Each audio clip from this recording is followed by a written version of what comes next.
ہے اور میاں قبر کا حال، اللہ اکبر اللہ اکبر، اس سے بڑی اور اس سے بری جگہ کوئی نہیں ہے۔ جو جاتا ہے اس سے پوچھئے جانے کے بعد کس کے سامنے ہاتھ پھیلائے۔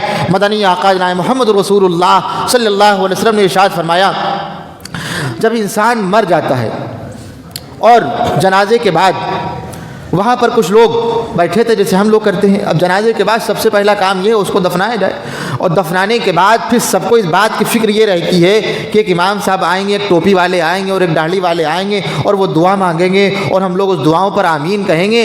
اور دعا کتنے منٹ کی ہوگی؟ کہیں اگر کسی نے بہت لمبی دعا مانگ لی تو لوگ یہ کہتے ہیں میں پریشان کر دیا ہے، اتنی دیر دعا مانگی جاتی ہے۔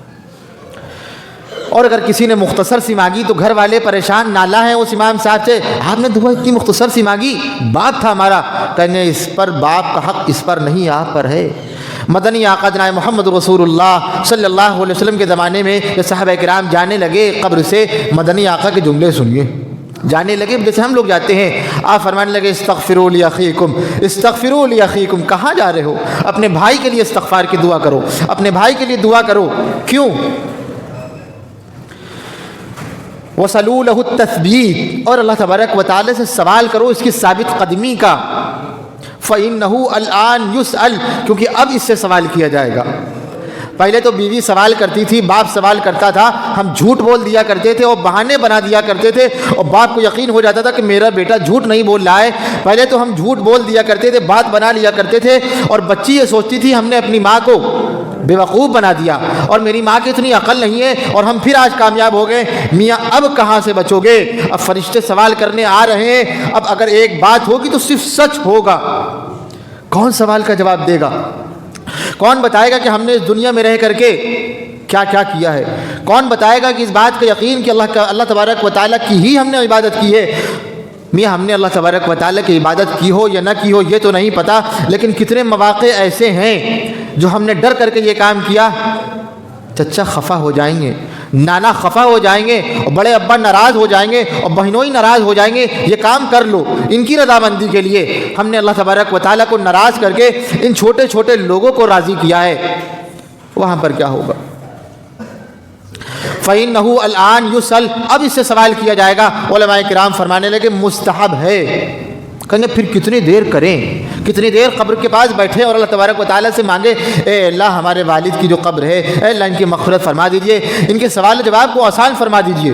کتنی دیر تک کریں؟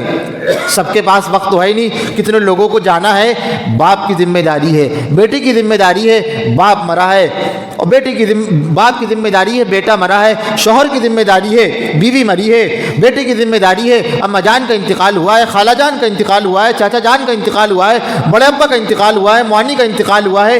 کتنی دیر مانگے؟ علماء کرام نے مسئلہ حل کر دیا، کہنے لگے اتنی دیر قبر کے پاس رکیے جتنی دیر میں اونٹ کو ذبح کر کے اس کا گوشت تقسیم کیا جانے میں وقت لگتا ہے۔ کہ پوچھئے اونٹ کو ذبح کرنے میں تقریباً کتنا وقت لگتا ہے؟ مان کے چلے اگر کم سے کم 1.5 گھنٹہ تو کہیں نہیں گیا۔